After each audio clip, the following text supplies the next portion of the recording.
Good morning सगळ्यांना, शुभ सकाळ। तर आज आहे दसरा।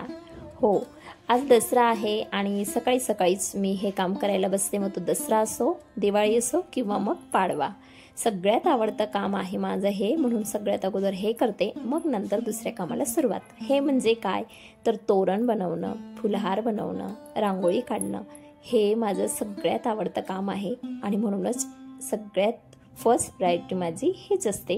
कारण की हे करण्यामध्ये मला खूप आनंद भेटतो। कितीही माझे कामं लांबले तरी देखील माझे हे काम मी अजिबात सोडत नाही। घरीच सगळे काम मला एकटीलाच करावं लागतं, तरीही मला विकतचे हार वगैरे आणायला अजिबात आवडत नाही।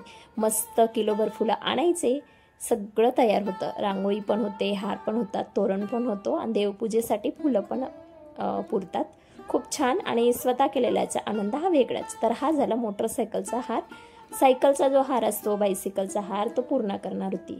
आता तोरण बनवायचं होतं मला, म्हणून आंब्याच्या पानांना जे देठ असतं ते देठाचा भाग असं पानांमध्ये पुश केल्यानंतर ते असं एक कळी टाईप, म्हणजे असं आपल्याला दोरा वळता येईल असं तयार होतं, जे अशा पद्धतीने।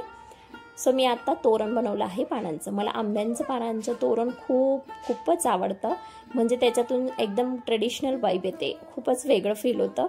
तर झाला माझं तोरण तयार आणि आता तोरण लगेच लावून पण देते। एकदाचं घर स्वच्छ झालं, रांगोळी वगैरे झाली, सगळं झालं का मग स्वयंपाक पाणी सगळं ते करायला मोकळे। आणि जर आपण सुरुवातीला स्वयंपाक आणि त्याच्या मागे लागलो तर मग हे काम आपले मागे पडतात। आता मला उंबरठ्याची पूजा करून घ्यायची होती, त्याच्यासाठी मी हळदीचं इथे लेपन करत आहे। आता या हळदीच्या लेपनामध्ये तुम्ही अत्तर वगैरेही टाकू शकता, ज्याच्याने छान असं सुगंध येतो। लगेच रांगोळी टाकून घेतली आणि याच्यावर पण मी झेंडूच्या पानानेच असं पाकळ्या ठेवणार आहे, ज्याच्याने छान दिसतं। फुलं पण ठेवू शकतो तसं। आणि स्वस्तिक काढून घेतली, दिवा पण लावून घेतलाय। पूर्णाला फुलांची रांगोळी काढायची होती, म्हणून म्हटलं चल, तिला खूप हौस होती, ती बोलली रांगोळी मीच काढेल फुलांची, म्हणून ह्या वेळेस मात्र मी काही फुलांची रांगोळी काढत नाहीये।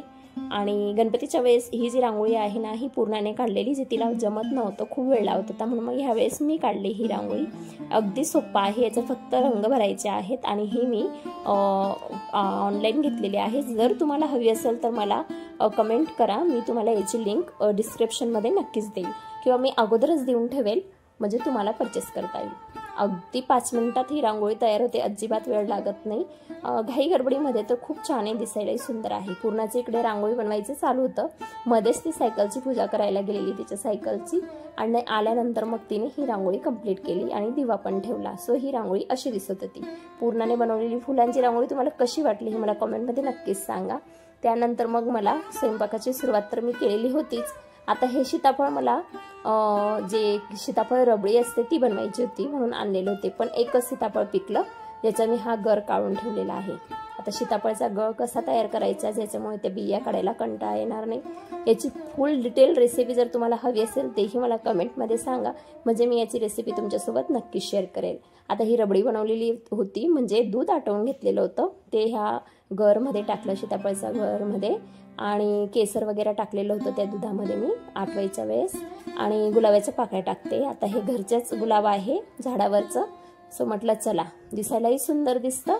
आता ही रबडी तर सगळ्यांना पुरणार नाही, थोडी थोडीच होईल, म्हणून मग दूध पण मी आटवून ठेवलेलं होतं, म्हणजे बासुंदी तयार करून ठेवलेली होती। सो आता याला थंड करायला ठेवते, 1-1.5 तासात आरामाने मस्त चिल होईल, एकदम थंड होऊन जाईल। आणि आता स्वयंपाक माझा सगळा ऑलमोस्ट झाला। सो मी तुमच्यासोबत आता काही शेअर करू शकली नाही, कारण की खूप घाई होती, त्यामुळे डायरेक्ट आता पुरीच करते गरमागरम आणि लगेच नैवेद्य दाखवते आणि मग जेवणाचं। तर आज मी जेवणामध्ये बनवलेलं होतं बासुंदी, पापडी, डाळ भात आणि फ्लावरची भाजी, भेंडीची भाजी आणि आपल्या सीताफळचं रबडी। सो असं होतं आजचं जेवण, आणि पापड वगैरे तळलेले होते। ह्या वेळेस म्हणजे दसऱ्याच्या दिवशी जास्त करून पुरणपोळीच बनवली जाते, पण आता पितृपक्ष पण गेलेला होता, म्हणूनच मी म्हटलं चला गोडच बनवायचं आहे, तर मग बासुंदी पापडीच बनवून घेऊ। तर असा होता आजचा हा स्वयंपाक, आणि आज आपला देवीचा शेवटचा पण दिवस होता, म्हणून मग मला हे जेवणाचं वगैरे झाल्यानंतर, नैवेद्य दाखवून झाल्यानंतर ओटी पण भरायची होती। सो मी ओटी पण भरून घेतली। तुम्ही काय केलेलं होतं या दसऱ्याच्या दिवशी स्वयंपाक तेही मला कमेंटमध्ये सांगा, माझ्याशी शेअर करा. सो असा होता हा दुपारचा माझा दिवस. त्यानंतर मग रात्री आता ओटी तर भरून घेते. रात्री मला आज गरबे खेळायला जायचं होतं. शेवटच्या दिवशी मी एवढे 9 दिवस काही गेली नव्हती, पण 10व्या म्हणजे आता जायचं होतं. 9 दिवस नाही, तसं ते ह्या वेळेस 11 दिवसाचा होता. आणि इथं देवी जाईपर्यंत गरब्यांचा कार्यक्रम चालूच असतो. तो आज पण आहेच. आता देवीची ओटी मी भरून घेते आणि त्यानंतर हा जो दिवा असतो हा त्याच्या सम होऊ द्यावा लागतो आणि मग आपण हे पाठ उचलू शकतो.